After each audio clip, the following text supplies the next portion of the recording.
गरीब किसान की कहानी में आज कई साल बाद गौव गया तो उसे बहुत कुछ बदला हुआ नजर आया। मैं सीधा अपने घर गया, वहाँ देखा तो कोई नहीं था। तभी पास के घर से रघुबीर चाचा निकल आए। अरे बेटा, बहुत दिनों के बाद आए, कैसे हो? मैंने चाचा के पैर छुए और कहा, चाचा ये लच्छू कहाँ गया? इसे मैंने घर संभालने के लिए दिया था। ये सुनकर चाचा ने आश्चर्य से देखा। बेटा, तुम्हें नहीं पता, वह तो अभी 2 महीने से पागल हो गया है। गौ के बाहर बैठा रहता है, कोई कुछ खाने को दे देता है तो खा लेता है। ये सुनकर मेरे पैरों तले जमीन खिसक गई। मुझे यकीन नहीं हुआ कि लच्छू जैसा जिंदा दिल इंसान पागल हो सकता है।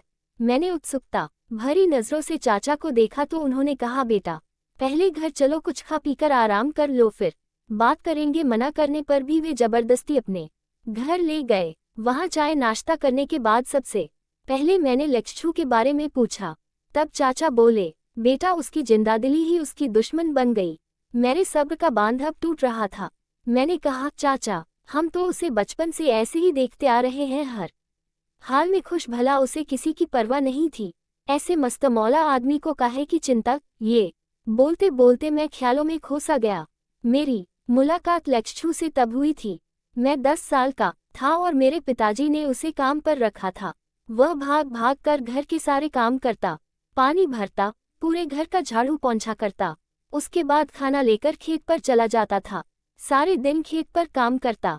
पिताजी उससे कहते, अरे लच्छू खाना खाकर थोड़ा आराम कर लिया कर, बहुत धूप हो रही है। लच्छू मुस्कुराते हुए कहता, मालिक अभी पानी देकर आता हूँ।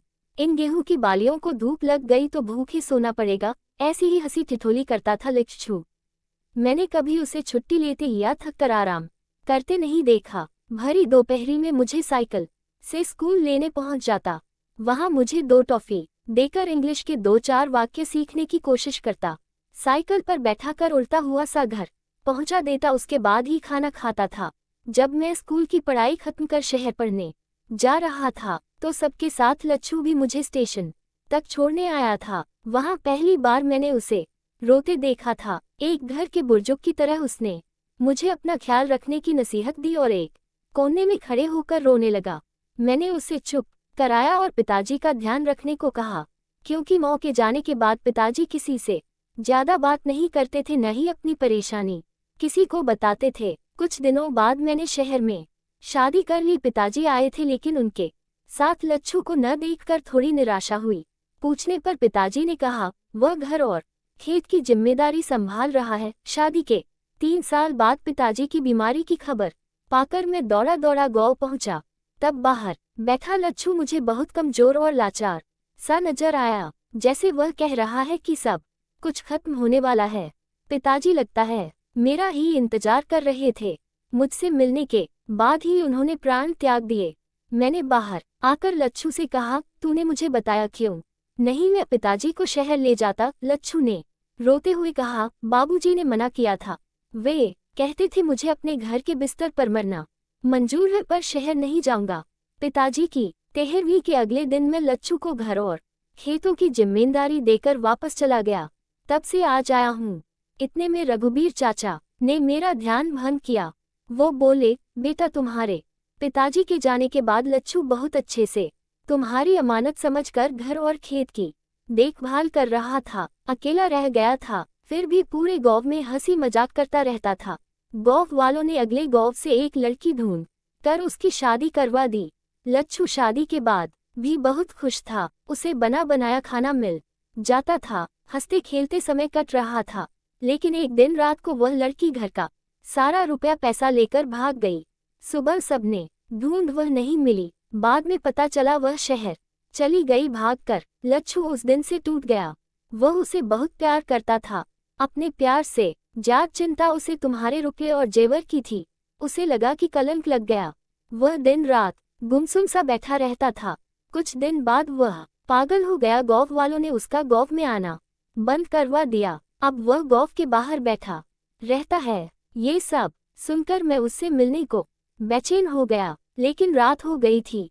चाचा ने कहा, बेटा रात को गांव के बाहर जाना ठीक नहीं। वैसे भी वह पागल है, सुबह जाकर उससे मिल लेना। चाचा से अपने घर की चाबी लेकर मैं घर में बने आंगन में खाट बिछाकर सो गया। लेकिन नींद कहाँ थी, पूरी रात करवट बदलता रहा। सुबह तड़के ही मैं लच्छू से मिलने पहुंच गया। वहां जाकर देखा तो मैं उसे पहचान नहीं पाया। वह बिल्कुल कमजोर हो गया था, आंखें गड्ढे में धंस गई थी, आधे से ज्यादा बाल सफेद हो चुके थे, कपड़े फटे हुए थे। वह खेत के पास बैठा था। उसे देखकर मुझे झटका लगा कि क्या ये वही जिंदा दिल इंसान है जिससे हमारा पूरा घर और पूरा गांव चहकता रहता था। वह अपनी बातों से हर किसी को हंसा देता था, सबसे राम राम करना, सबका आशीर्वाद लेना। आज उसकी आंखों में एक सूनापन था। मुझे एकटक देख रहा था। शायद उसे कुछ याद आया और उसकी आंखों से आंसू बहने लगे। मुझे वह कहीं से पागल नहीं लगा। कुछ देर बाद वह कहने लगा, भैया मुझे माफ कर दो, बाबूजी की अमानत मैं बचा न सका। इससे पहले मैं कुछ बोलता वह वहां से खेतों की ओर भाग गया। मैं निराश होकर वापस आ गया। कुछ दिन बाद रघुबीर चाचा का फोन आया। उन्होंने बताया कि पगला लच्छू नहीं रहा। मेरा मन ऑफिस में नहीं लग रहा था। मैं घर आ गया। घर आकर मैंने अपने आप को कमरे में बंद कर लिया। मैंने देखा मेरी आंखों से पानी बह रहा है। मेरा कोई रिश्ता नहीं था लच्छू से, बस उसके व्यवहार के कारण मैं दुखी था। इतने अच्छे इंसान का अंत ऐसे नहीं होना चाहिए था।